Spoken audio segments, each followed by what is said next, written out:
Salut à tous, je suis en compagnie de Maxime Bossir qui a eu la gentillesse de m'accorder cette interview. Alors il faut dire que c'était vraiment par hasard qu'on s'est rencontrés parce que je suis descendu sur Lyon exprès pour interviewer Michel Soro et sur qui je tombe. euh, Maxime le conquérant qui a eu la gentillesse aussi quand je lui ai proposé d'accepter cette interview. Alors on est ici sur une terrasse à son hôtel. Voilà, pour faire une petite interview et parler un petit peu de ses objectifs, mais aussi le présenter à tous les téléspectateurs qui vont avoir la chance de regarder cette interview. Salut Maxime. Salut, merci pour l'interview. Ah non, non, bah, merci à toi, merci de nous avoir accordé. Alors ici, tu es venu spécialement de Normandie, alors c'est tout à fait par hasard que je t'ai vu ici, puisque voilà, je suis descendu pour faire l'interview, comme je le disais à l'instant, de Michel Soro. Et puis voilà, donc tu es là aujourd'hui pour préparer Michel à son combat du 30 juillet, c'est ça? Ouais, exactement. Bon, on est arrivé dimanche hier soir avec Salem, mon entraîneur. On est arrivé de Rouen hier et puis on a commencé les sparring ce matin avec Michel. Voilà. Et puis Dylan Charat qui est un autre boxeur de Faisal. Voilà. Et puis voilà, on est parti pour une semaine ou deux, on va voir en fonction. Une semaine ou deux pour préparer Michel. Voilà, pour son combat le 30 juillet au Canet, je crois. Voilà, c'est ça, le 30 juillet au Canet. Voilà. Soyez présents tous. Hein. Donc là, bon, toi, quand tu viens pour ça lui rend service, mais toi aussi, également, ça te permet de savoir à peu près où t'en es. Le fait de boxer avec un des meilleurs boxeurs mondiaux de cette même catégorie des super welter.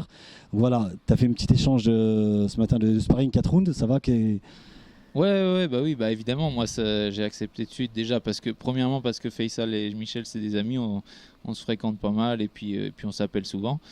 Et puis parce que bien sûr, moi ça m'apporte aussi de mettre les gants avec des mecs de cette classe-là, forcément que ça m'apporte, j'apprends, je continue à apprendre et voilà, moi je sais pas encore ce niveau-là, mais comme j'ai encore une marge de progression. Oui, voilà, comme j'ai bien l'intention de l'obtenir dans les années à venir, faut se frotter à ce genre de calibre-là, on va dire, pour progresser tout simplement. Voilà, c'est un échange de bons procédés en fait. Chacun se rend service et voilà, c'est vraiment très très intéressant en tout cas.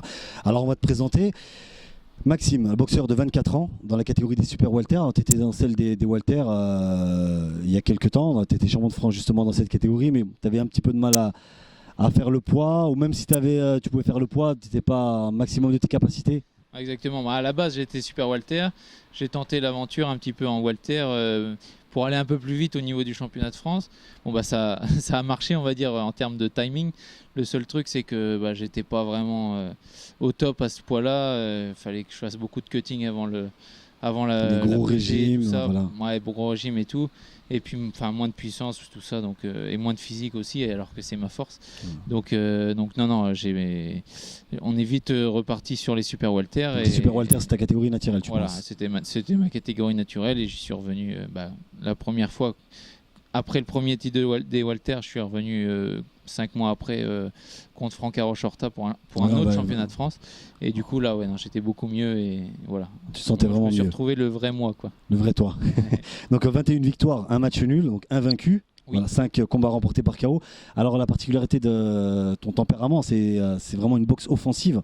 Oui. Voilà, tu avances constamment. Oui. Voilà, tu asphyxies tes adversaires et tu as vraiment une condition physique exceptionnelle. Il y en a certains qui disent que tu as plusieurs poumons. Tu as fait des radios, ça va, je suis assez normal en termes de poumons, mais en tous les cas, pendant le combat justement contre Roberto Santos, tu l'as pas laissé de répit et pendant les 10 reprises, il n'y a pas eu de temps mort. Ouais, de toute façon, c'était le plan tactique. Moi, on s'est servi de ma force qui est jusqu'ici, c'est le physique. Maintenant, justement, avec Salem, mon entraîneur, on est en train d'essayer de s'étoffer au niveau technique et tactique aussi, mais plutôt technique pour que je sois vraiment complet et que je puisse tout faire. Même si avancer, être conquérant sur le ring, ça restera pour toujours, je pense, Et les qualités d'encaisseur aussi, parce que tu as quand même pris des coups assez violents de la part de Santos. Et Santos, c'est quelqu'un qui frappe. Il frappait quand même. Hein. Et honnêtement, le 7, 8, peut-être même 9, déjà je les perds et j'ai pris des sacrés coups quand même. Ouais. Donc, tu penses qu'il y a peut-être un travail à faire pour éviter de prendre ce genre de coups? Il y a toujours du travail. De toute façon, il y avait une grosse fatigue aussi due à la préparation, due à aussi un peu de problèmes perso et tout, mais ça excuse rien et j'ai gagné quand même malgré tout, donc ça l'a fait.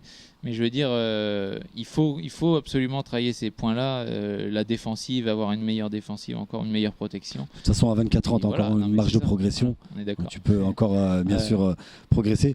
Alors, on va parler des championnats de France, justement, on parlait justement à l'instant, dans 2 catégories. Alors, c'est assez rare. Hein. Je ne sais pas si dans l'histoire, il y a des boxeurs qui l'ont déjà fait dans plusieurs catégories, qui ont déjà décroché ce titre prestigieux, ma foi, et symbolique. Dans 2 catégories. Donc, en fait, toi, tu l'as décroché la même année, donc en 2015, avec 6 mois d'intervalle. Donc le premier c'était un titre vacant contre Bloyer. Oui. Et ensuite, 5 mois plus tard, c'est ça, contre Franck Arochorta. Voilà, avant la limite. C'était lui qui t'avait lancé le défi, c'est ça? En fait, vu la médiocre performance que j'avais faite pour le titre des welter, dû au poids et tout ça, il ne faut pas revenir dessus. Franck a dit vas-y, viens m'affronter, viens affronter le gratin français et tout, ce qui était la vérité. Et donc j'ai accepté, à l'époque c'était avec Gérard Tesseron, mon promoteur et tout, on a accepté le défi. Et voilà, j'étais beaucoup mieux à ce poids-là. Dès que j'avais repris un peu de poids et tout, j'ai dit ouais, on y va, je l'accepte parce que je me sens déjà beaucoup mieux. Quelques semaines après le combat des welter. Et donc voilà, on a accepté, j'ai fait une préparation comme jamais à l'époque et ça a payé. Voilà, ça a payé et ça a bien payé. Ça a payé en plus de ça avec un adversaire dur au mal comme Franck. Qui lui aussi avance constamment. Oui. Donc voilà, il y a eu vraiment un choc de titan, comme on dit. Tout à fait. Et voilà, Bostock a remporté la mise du coup en fait. Voilà. Le plan tactique, c'était vraiment de le travailler en bas parce que c'était Franck, c'est un peu sa faiblesse, on va dire, c'est le corps. Et en haut, ça servait à. Il avait justement perdu par KO contre un autre adversaire. Oui, contre Jimmy Colas. C'était en bas. C'était pareil, c'était en bas. Et justement, voilà, c'est l'intelligence on appelle ça l'intelligence du ring. Et voilà, essayer de trouver les failles. Les points faibles, et puis essayer de tout simplement de contrer un exploiter. Peu ses points forts, voilà. Exactement, oui, ça a fonctionné. C'était un de ses points faibles. Alors, le titre de champion de France contre Lohan Bolaïe dans cette catégorie des poids welter, tu l'as forcément abandonné. Oui, puisque tu peux plus boxer dans cette. Tu l'as abandonné. J'ai abandonné aussitôt puisque j'avais aucune intention de revenir en welter. Même si j'avais perdu contre Franck, je serais pas revenu. Et donc je l'ai abandonné aussitôt. Et j'ai même abandonné le titre des super welter parce que la Fédé et tout, ils avaient mis une date butoir pour le championnat de France officiel, on va dire, contre le challenger officiel au 5 décembre. Moi, je venais de boxer le 30. Alors, ça aurait pas été un problème. Sauf que pendant la préparation pour Franck, j'avais contracté un hématome en fait, et il s'est calcifié. Et même pendant le combat contre Franck, j'avais un peu mal. Mais voilà, ça allait encore. Mais après, quelques semaines après, j'ai repris un coup dessus, violent dessus. Et là, j'ai dit je pourrais pas défendre le titre le 5 décembre du coup. Donc tu pouvais demander un report, mais bon, t'as préféré. Oui, je pouvais. Après. Soi-disant, ils avaient prévu une soirée le 5 décembre à Limoges et tout. Donc moi, j'ai été sport et tout. J'ai dit j'abandonne le titre et faites le championnat de France contre un adversaire. Moi, dans ma tête, c'était contre un adversaire crédible, quoi, qui vaut le coup, et ça n'a pas été le cas. Donc ça encore, ça c'était pas trop le problème. Mais après, on a fait une offre au champion de France, au nouveau champion de France, du coup. Oui. On l'avait fait une offre pour Cherbourg, un combat à Cherbourg, du coup, là où j'ai rencontré Roberto Santos. Et il n'avait pas accepté, il demandait des sommes faramineuses. Donc du coup, on a tout laissé tomber le championnat de France, et puis on est parti sur Roberto Santos. Roberto Santos contre qui tu as fait un combat vraiment dantesque en fait, avec une pression constante. Voilà, tu as gagné ce combat. Même lui, il était un petit peu surpris quand même de boxer un boxeur de ta trempe. Ouais. Voilà, Roberto Santos. Alors, vous avez Roberto Santos que tu as peut-être pas choisi au hasard. Alors peut-être, un adversaire crédible qui avait boxé contre un certain Cédric Vitu. Qui avait perdu de justesse parce que Cédric était blessé, je crois, c'est ce qu'il a dit en tout cas. Oui, apparemment. Oui. Voilà, qui était blessé. Toi, tu l'as gagné plus nettement que Cédric. Alors, en gros, est-ce que c'était pour te rapprocher un petit peu plus d'un titre européen, en plus de vouloir boxer quand même, parce que tu es un homme de challenge quand même, de boxer un boxeur de talent, puis un boxeur classé quand même. Oui, c'était vraiment l'objectif ultime, c'était moi d'arriver à me classer correctement au niveau EBU. Donc avec Roberto Santos qui était à l'époque numéro 6 quand je l'ai affronté. Et en le battant, l'objectif c'était de le battre. Donc c'est ce qui s'est passé. Et là, je suis arrivé numéro 5 directement, quoi. Voilà. Donc ça permet de monter tout simplement dans les classements. Exactement. Voilà. Et aussi pour peut-être te rapprocher un petit peu d'un titre européen. Alors aujourd'hui, la suite logique, ce serait, je dirais, un titre européen, puisque le titre, tu l'as abandonné, ou disons que tu n'as pas fait en sorte de le garder. Tu as 24 ans. Est-ce que tu penses que tu es prêt pour un titre européen? Ça reste bien évidemment un objectif. On est conscient. De toute façon, c'est mon objectif. Voilà, c'est l'objectif pour 2017. Ouais. Mais alors là, il y a un titre, ce serait le titre EBU européen, mais pas l'Union européenne. Non, moi, ce qui m'intéresse, c'est le titre EBU. C'est le titre EBU. Même sans passer par le U. Maintenant, s'il faut passer par le U, on y passera. Mais voilà. Et justement, Zakaria Atou, qui est c'est Zakaria Atou, un boxeur aussi de talent que l'on salue au passage, que j'apprécie aussi comme toi d'ailleurs, et qui va justement disputer un deuxième championnat. Qui va avoir une deuxième chance. Une deuxième chance, justement, c'est une revanche. Il a fait match nul contre De La Rosa, et il devrait boxer normalement à la maison, en plus de ça, au mois de septembre. Voilà, il part pour nous tous favoris. Voilà, normalement, il devrait disputer. Là, chez lui, il a perdu là-bas. Donc, il a perdu là-bas. Il n'a pas perdu, il a fait match nul là-bas. Il a fait match nul, justement. Et voilà, c'est ce qui lui a permis justement, puisque c'était un titre vacant, de pouvoir redisputer. Voilà, ça c'est ce qui est intéressant. Donc là, en cas de victoire le concernant, et s'il veut défendre son titre, si on te le propose, si tout est réuni, que ce soit l'aspect financier ou bien, il n'y a pas de souci te concernant.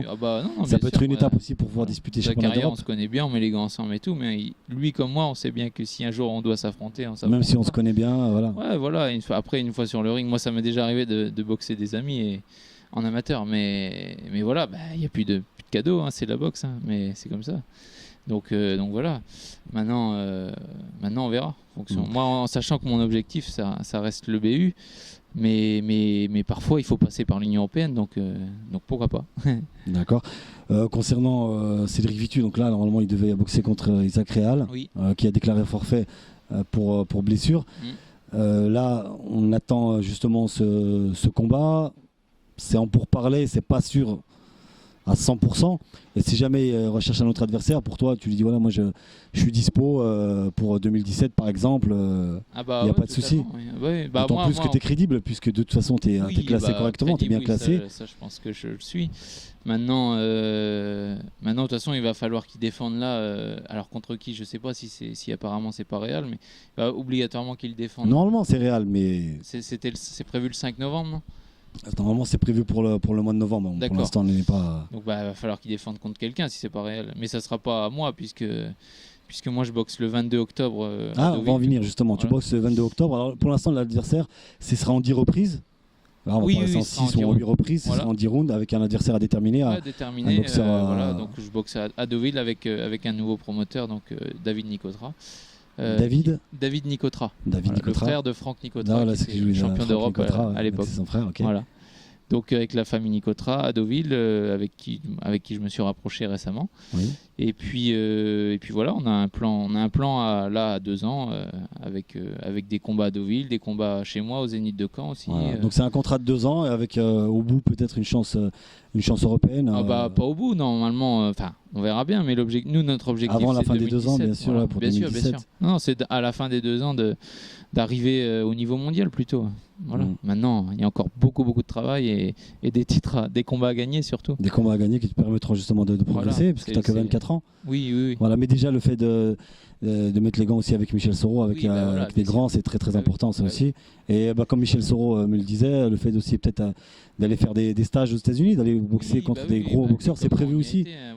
Tu serais prêt à y retourner. Là dans l'immédiat, c'est pas prévu. Non, pas dans l'immédiat, mais après pour la suite. David, déjà, on en a déjà parlé, même avec Salem, mon entraîneur, on est prêt à bouger. S'il faut bouger, c'est vrai que ça apporte énormément. Si on arrive à avoir les moyens de faire des choses, bien sûr qu'on va le faire, parce que en allant prendre des méthodes un peu partout, mettre les gants avec des gros calibres, il n'y a que comme ça à notre sens, il n'y a que comme ça qu'on progresse. Donc voilà. D'accord. Pour toi, tu regardes que les boxeurs au niveau européen ou bien au niveau mondial? Tu regardes un petit peu les moi, champions? Je regarde tout le monde. Moi, je suis un expert de ma catégorie. D'accord, l'expert de ta catégorie.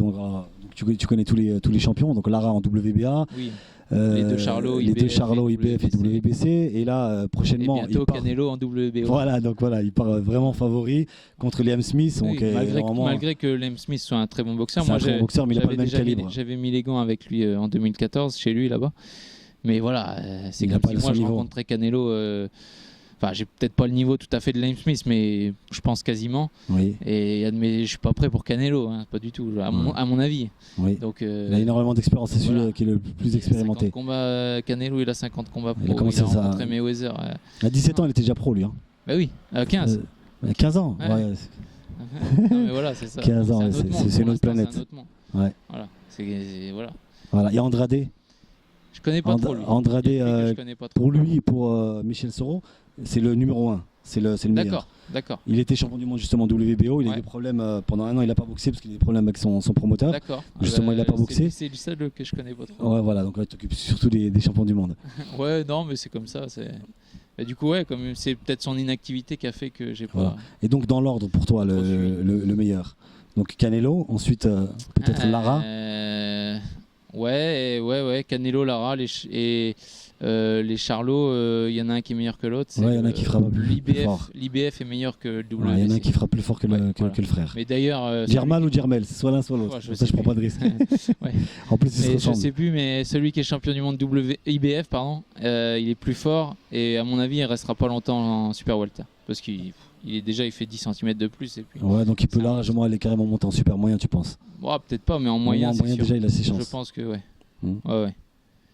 C'est un genre de mec qui poserait des problèmes à Golovkin, je pense. Oui. Ouais, s'il est grand en plus de ça. Ouais. Bah bon, après, voilà.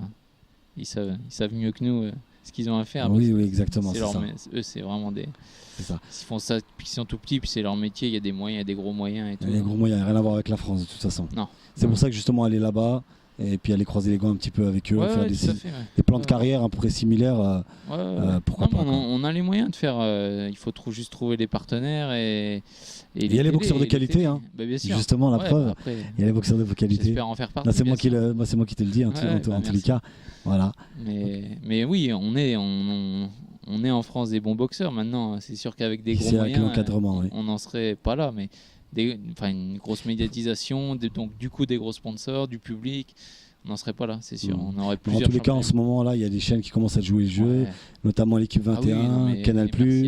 Voilà, il y a Ma Chaîne Sport qui a été racheté, je crois, par SFR. C'est SFR Sport. Il y a SFR Sport maintenant, donc il commence à y avoir un. Beansport aussi qui a acheté toute la boxe, alors aux États-Unis et tout. Oui, exact. Le jour où on aura le niveau mondial, on sera plusieurs boxeurs à avoir le niveau mondial. Les ceintures mondiales. Ils diffuseront aussi nos combats, puisque eux, ce qui les intéresse, c'est ces combats de ce niveau-là.